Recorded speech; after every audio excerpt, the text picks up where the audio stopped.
গৈছে। পবিত্ৰ নৈমিষাৰণ্যত শ্ৰীকৃষ্ণই এক নিমিষতে বহু দৈত্য দানৱক নিধন কৰিছিল বুলি প্ৰবাদ আছে। সুন্দৰীৰ এই ভেৰভেৰী নামৰ ঠাইডোখৰো বৈষ্ণৱ যুগৰ নৈমিষাৰণ্য বুলি ক'ব পাৰি। মোৰ মহাপুৰুষ শ্ৰীমন্ত শংকৰদেৱে বৈকুণ্ঠগামী হোৱাৰ পিছত আটা পুৰুষসকলৰ মনত শংকা আৰু নৈৰাশাই আগুৰি ধৰি শ্ৰীকৃষ্ণৰ বিয়োগত গোকুল বৃন্দাবন শূন্য হোৱাৰ দৰে ভকতসমূহ বৈষ্ণৱসকলৰ দিশহাৰা হৈ পৰিছিল। মহাপুৰুষ মাধৱদেৱে সুন্দৰী দিয়াৰ এই ভেৰভেৰী স্থানলৈ আটা পুৰুষসকলক মাতি আনি বৈকুণ্ঠৰ ধৰ্মবস্তু প্ৰকাশ কৰিলে। গুৰুজনাৰ আহ্বানত আটা আতৈসকল আহি সুন্দৰী ভৰি পৰিল।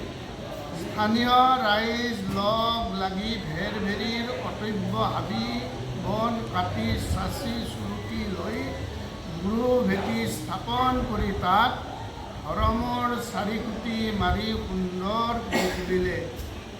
ভেৰভেৰীলৈ গৈ তেওঁ 12জন শিষ্য বৰদা, পদ্মআটা, মথুৰাদা, বুঢ়াআটা, ৰামচৰণ, ঠাকুৰআটা, কেশচৰণ আটা, গোপাল আটা, বৰবিষ্ণু আটা, পঢ়িয়া আটা, লেচাকণীয়া গোবিন্দ আটা, লক্ষীকান্ত আটা, শ্ৰীহৰি আটা, বংশীগোপাল আটা, যদুমণি আটা আৰু লগতে আন আন আটা, ডমৰিকুচি, চতুৰ্ভুজ আটা, বামুণাৰ পানীৰ পু ৰাম আটা, কপলাকুচিৰ ঐশ্বৰ গুৰু আদিকে কৰি আটা পুৰুষসকল এক গোট হৈ সুন্দৰী থানৰ পৰা নাম গুণ গাই ভেৰভেৰী উপস্থিত হ'ল। গুৰুজনে ভকতসকলক মুখবোৰ জপাই থাকি নিবিড় চিত্তে হৰিকথা শ্ৰৱণ কৰিবলৈ উপদেশ দি নিজে আত্মতত্বৰ কথাবিলাক ক'বলৈ আৰম্ভ কৰিলে। ভকতসকলে গুৰুজনাৰ অমৃতময় বাণীত তন্ময় হৈ দিন ৰাতিৰ জ্ঞান হেৰুৱাই পেলাই আনকি শয়ন ভোজনৰ কথাও পাহৰি গ'ল। এনেকৈ এদিনকৈ 7 দিন একেৰাহে ধৰ্ম চৰ্চা কৰি ভকতসকলে নিৰানন্দ অংকত মজি থাকিল। আত্মতত্ত্বত নিমজ্জিত হৈ ভকতসকলে এই 7 দিনকে এদিন বুলি ভাবিছিল। এই 7 দিনৰ ভিতৰত কেইটামান অতি অলৌকিক ধৰণৰ ঘটনা ঘটিছিল বুলি চৰিত্ৰত আছে। মহিষ স্বৰূপে আহে ধৰ্ম মহাশয়, গণ্ডৰূপে ঘূৰি আহে মহিষাশয়, হস্তিৰূপে ব্ৰহ্মদেৱে প্ৰদক্ষিণ কৰি প্ৰণাম কৰিয়া নিজ স্থানে গৰিলা চলি। মাধৱেশে জানে তাক আনে নজানয়, বাহ্যিক হিচাপে গুৰু ভকতক কয়। প্ৰসাদ দিবাৰ মনে মাৰি পশুৰ গোট, ব্যাঘ্ৰ স্বৰূপে হৰি আছে লৈ আগত। গুৰুজনে এই অলৌকিক ঘটনাৰ ভেদ ভাঙি দিয়াতে ভকতসকলে হৃদয়ংগম কৰিব পাৰিছিল। প্ৰথম দিনাখন এটি বনৰীয়া মহ আহি ভকতসকলৰ চাৰিওপিনে ঘূৰি ঘূৰি গুচি যায়। মহৰ নাকৰ পৰা ওলোৱা বিজল ভকতসকলে পিছত দেখিবলৈ পায়। দ্বিতীয় নিশা এটি গড় আহি চাৰিওফালে ঘূৰি ঘূৰি যায়। তৃতীয় নিশা এটা হাতী আহি ভকতসকলৰ চাৰিওফালে ঘূৰি আকৌ একো অপকাৰ নকৰাকৈ গুচি যায়। গুৰুজনে জন্তুৰ খোজবোৰ ভকতসকলক পিছদিনা দেখুৱাই তাৰ পিছত গুৰুজনাই কপিলাকুচিৰ অচ্যুত গুৰুক গাখীৰ আনিব দিয়ে। ভকতসকলে আপ্যায়নৰ কাৰণে গুৰুৰ আদেশ পালন কৰি তেওঁ পিছদিনা অতি সাৱধানেৰে সাপৰ নুগুচোৱাকৈ গুৰুজনাৰ আগত ৰাখিলে। মাধৱ গুৰুজনাই সাপৰ গুচাই চাই দেখিলে যে গাখীৰবোৰত হাতেৰে আচৰ মৰা আছে। তেতিয়া সুধিলে যে অচ্যুত, তোমাক গাখীৰ আনিব কোৱা হৈছিল, এৰাল নলগাকৈ আনিবা, কিন্তু এতিয়া গোটেই গাখীৰবিলাক এৰাল হৈ গ'ল। তেতিয়া অচ্যুত গুৰুক সকলো কথা বিৱৰি ক'বলৈ দিলে গুৰুজনাই।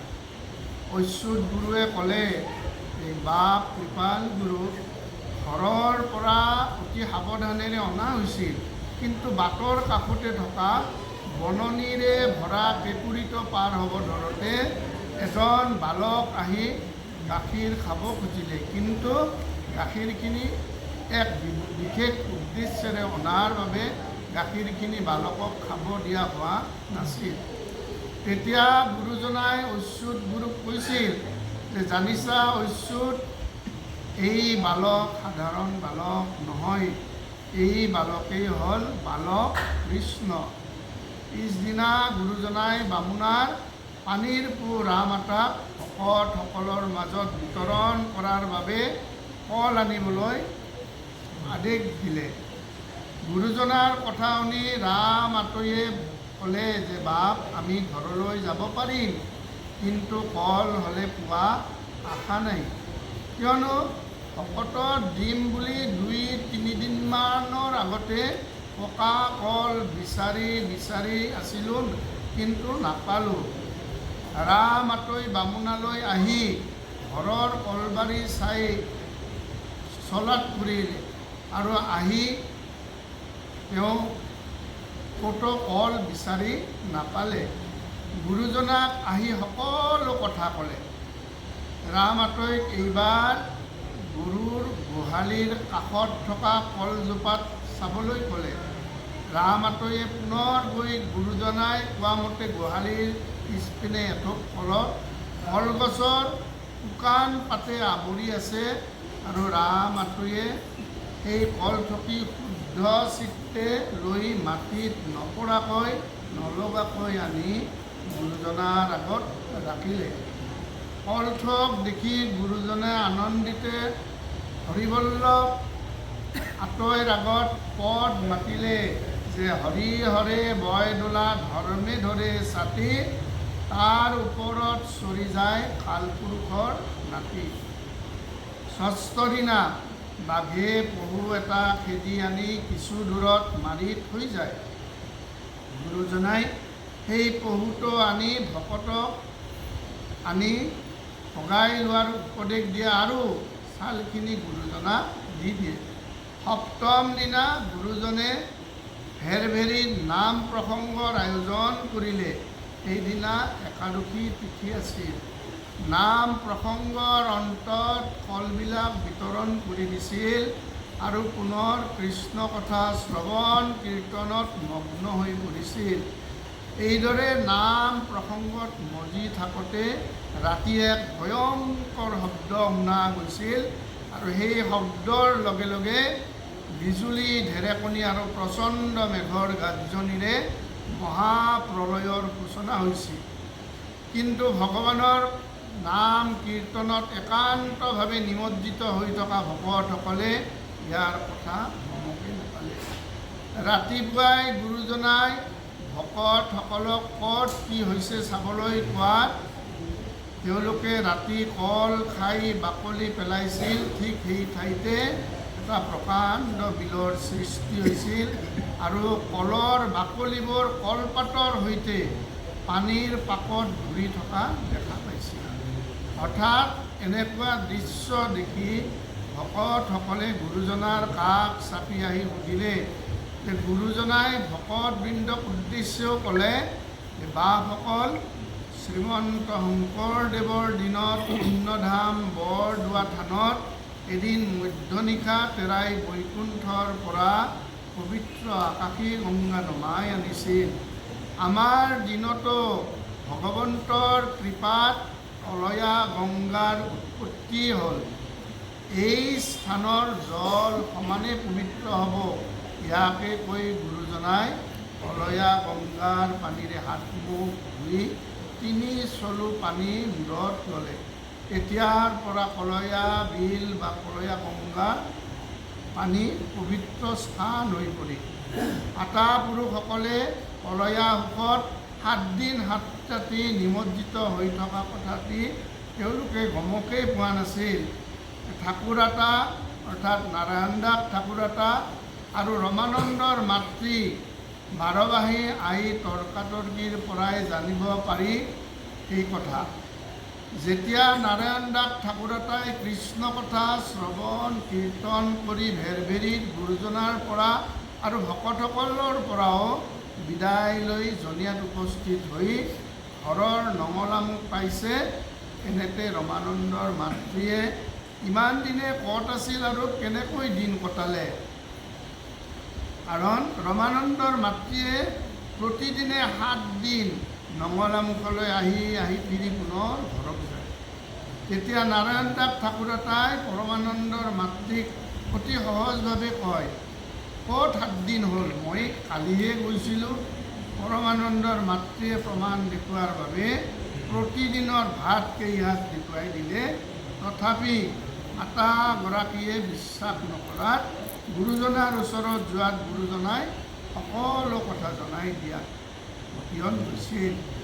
একান্ত ভকতসকলে নিজক পাহৰি কেতিয়াও 7 দিন 7 ৰাতি ধৰ্মবস্তু শ্ৰৱণ কীৰ্তন কৰিব নোৱাৰে। ভকতৰ নৈমিষাৰণ্য স্বৰূপ কলয়া গংগা আটা পুৰুষসকলৰ মিলন স্মৃতি আৰু কথা সুখত নিমজ্জিত হোৱা পূৰ্বৰ স্মৃতিয়ে পুনৰ সজীৱ কৰি ভকতসকলক মন প্ৰাণ উল্লেখিত কৰি তোলে।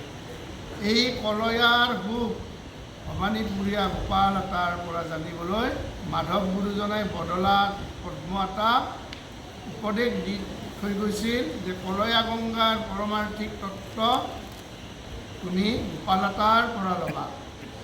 ভকতসকলৰ মনত আজিও বিশ্বাস যে একান্ত মনোভাৱে অৰ্চনা কৰিলে কলয়া গংগাই ফল দান কৰে। সেয়েহে শাস্ত্ৰত আমাৰ উল্লেখ আছে যে কল্পতৰু বৃক্ষ সবাত সমান মাগন্তাজনক মাত্ৰ কৰে ফলদান নমাগিলে কদাচিত যাচি নেদেখ আছে হেন বৃক্ষক বিষম বুলি পাছে। ভকতসকলৰ দৃষ্টিত এই কলয়া বিলৰ সৌন্দৰ্য এনেধৰণে বৰ্ণনা আমাৰ আছে যে চাৰু সৰোবৰ নিৰ্মল জল সুগন্ধি পদ্ম হবে উটপল আছে ৰাজহংস সমূহে ৰঞ্জি লীলাই মৃণালে ভুঞ্জে উভঞ্জি পাৰে পাৰিজাত মলয়া বাৱ শতকে তেজে সুললিত ৰাও ভ্ৰমৰ গণে গাৱে হৰিগীত বৈষ্ণৱ গুণ শুনি আনন্দিত। মোৰ মহাপুৰুষ গুৰু আটা পুৰুষ গুৰু সমন্বিতে সমস্ত বা বান্ধৱ এই মোৰ মহাপুৰুষৰ অনাদি থানত আহি এই 7 দিন 7 ৰাতি এই কলয়া গংগাত আহি এই চৰিত পাঠখিনি কৰা হৈছে। আৰু এই চৰিত পাঠখিনি আমি কওঁতে উচ্চ বাস্য আগ পিছ বঢ়া তথা নহবাৰ নাই এই সমস্ত অপৰাধকে মাৰ্জনা কৰি ভগৱন্তৰ চৰণত গুৰু দুজনাসকলৰ চৰণত কায় বাক্য মনে সত্যে সত্যে সত্যে দান্তে তিন তুলি পাতৰ কাৰ্পণ্যৰে সেৱা আতি জনাইছে। জয় ৰাম বোল জয়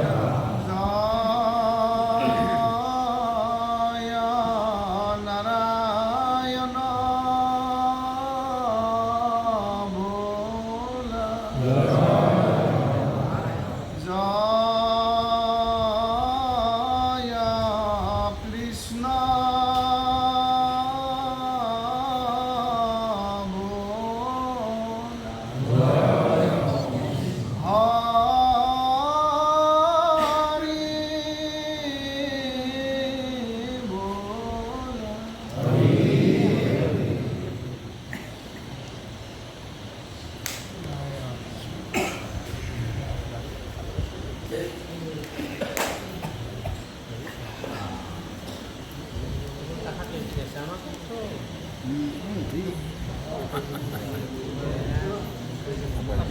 তৈৰি